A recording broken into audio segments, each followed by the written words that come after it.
hope lies in dreams, in imagination, and in the courage of those who dare to make dreams into reality. That quote by Jonas Salk takes us straight into today's episode. Hi, I'm Elisa Hayes, and this is Letters to My Daughter, a weekly podcast devoted to women mentoring women. I'm honored and delighted to dedicate these letters to daughters everywhere. So let's get right to it. For 14 years, my company, Let's Pretend Entertainment, communicated to thousands and thousands of people one message, and that is the power of imagination is the power to change the world. How big is your imagination? So here's a thought. Maybe before you can go out and change the world, you need to change a few things in yourself. Can you imagine those changes? Can you imagine what your highest aspiration is? What is the biggest that you can dream? Can you clearly picture it? Without clarity of vision, here's the thing. We cannot move forward in meaningful, giant leaps. But with clarity of vision, we can move mountains. So, some would call that faith. And it's true. You have to have faith in yourself, faith in others, and faith in something much bigger than you. Call it God, or the universe, or maybe just the company that you work in. Something beyond you.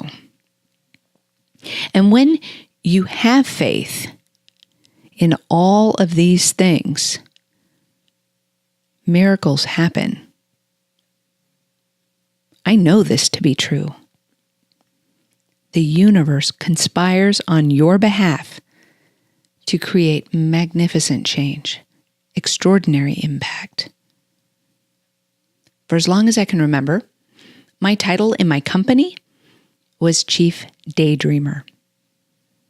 As a leader of my team, it's my job to lead the charge in dreaming big and believing that we absolutely can make it happen. Well, too often people are afraid to dream big.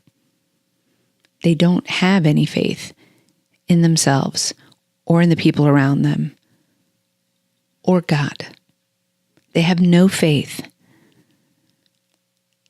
that all of these things will step in to help them make it happen. So the very first step up is that you have to believe in yourself and your ability to get shit done. Yep, I said it. Because when you don't believe in yourself first, you'll be too tempted to imagine far too small. You can't see beyond where you currently are, and that will hold you where you are. You'll be afraid.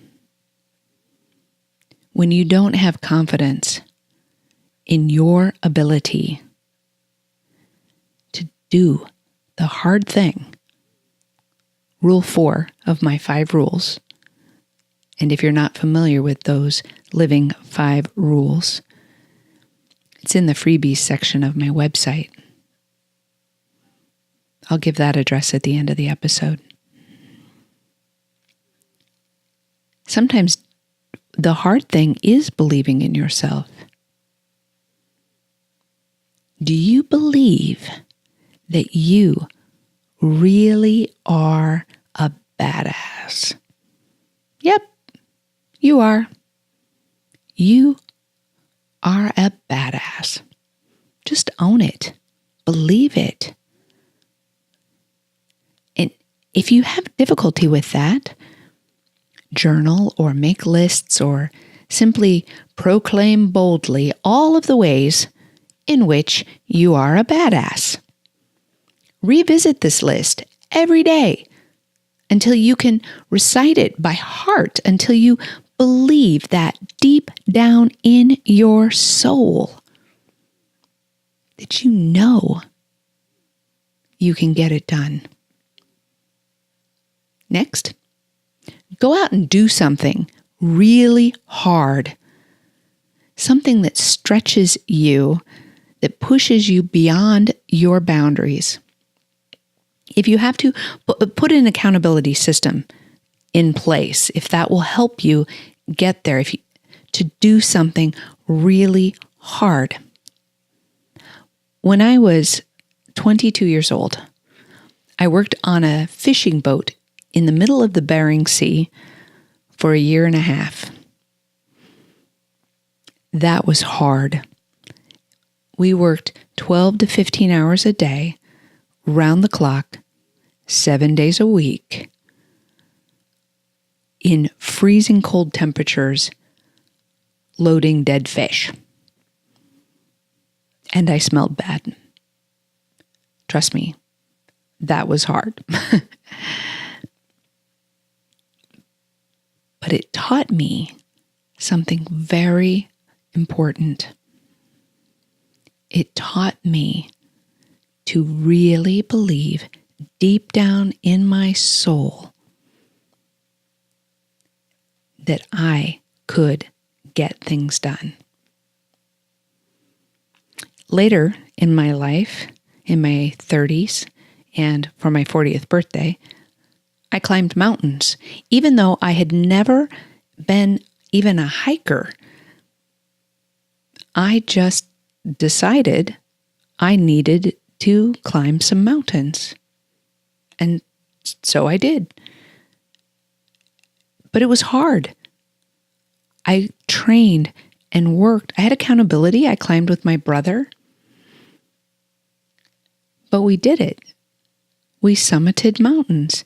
Now, it wasn't Everest or Denali or none of the big 7 summits. It was Mount Hood in Oregon, Mount Rainier in Washington, 14,411 feet was the highest that I've been. But it was hard. It was really hard. And do you know where that became important? Because later, when I was in a hospital, and doctors were telling me to try and get out of bed, put one foot on the ground. After 3 months, after having my pelvis folded in half and crushed. And it was hard. By far and away the hardest thing I have ever done. But I knew at that point, because I had pushed myself intentionally, because I had tested my mettle and taught myself that I'm a badass. I knew I could do the hard thing. In fact, I am an actual badass, since half my ass was amputated. So that's pretty bad. But I also knew that I believed in my ability to push through anyway. I could imagine and dream of a life that wasn't crippled, even if my body was. Now that's dreaming big. And there is nothing special about me. Not at all. If I can do that, you can. Absolutely. You just have to start with dreaming, imagining. Who can you be?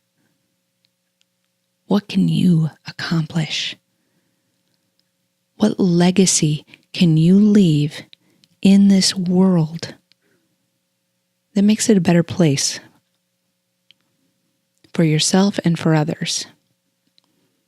Push your limits. Push your capabilities. Discover who you are at the core that is so tough that you can do anything.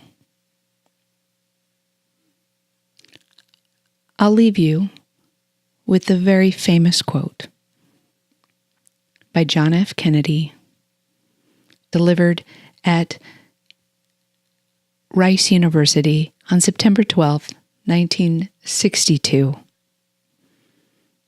He said, "We choose to go to the moon. We choose to go to the moon in this decade and do the other things, not because they are easy, but because they are hard. Because that goal will serve to organize and measure the best of our energies and skills, because that challenge is one that we are willing to accept, one we are unwilling to postpone, and one in which we intend to win, and the others too." I'm Elisa Hayes, and this has been Letters to My Daughter. Thank you for inviting me into your ears, your heart, and your mind. If you'd like to learn more, please visit my website, elisahayes.com.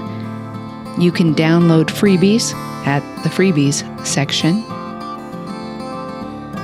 Please stay in touch and remember to share the love.